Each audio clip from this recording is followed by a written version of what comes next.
घरे निया लगी जीवंत जलीगले युवक एपरी अभावनीय घटना घटी केउंझर जिला आनंदपुर बड़दाण्ड साहिठारे मृतक देवेंद्र मिश्र जड़े खबर कागज वितरक होइथिबार सूचना। पाख घरे रहुथिबा संपर्कियों सूचना अनुसार देवेंद्र गतकाली रातिरे मद्यपान करी घर को फेरिथिले।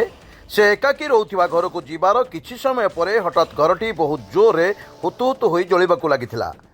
निया देखि पड़िशा घरे रहुथिबा संपर्किय माने अग्निशम विभाग को एवं पुलिस विभाग को खबर देथिले। अग्निशम विभाग निया को आयत्त करथिले मध्य देवेंद्र को उद्धार करा जाई पारि नाही। तेबे देवेंद्रंकर बीड़ी पीवार अभ्यास रही।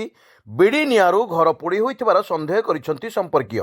घटनास्थल में आनंदपुर पुलिस पहुंची तदंत करुथिबार जणा पड़िछि।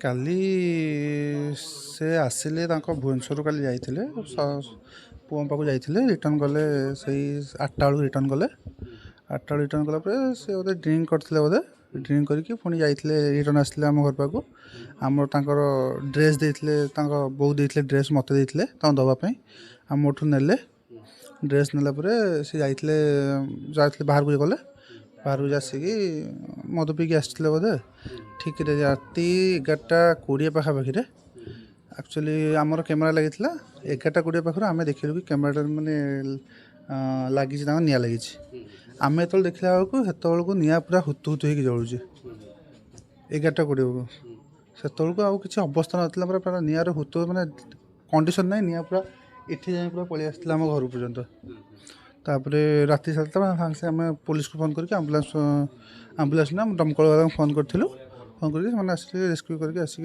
ये करते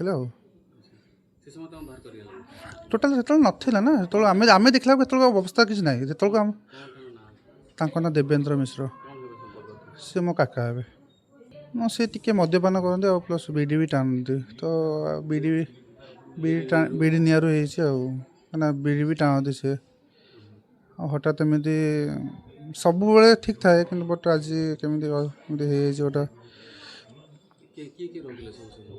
से समय से केवल ये एका रुहति आ कि सब सी सब भद्रक रुहति। केउंझर दशरथ बारिकी रिपोर्ट स्वतंत्र ओडिशा लाइव।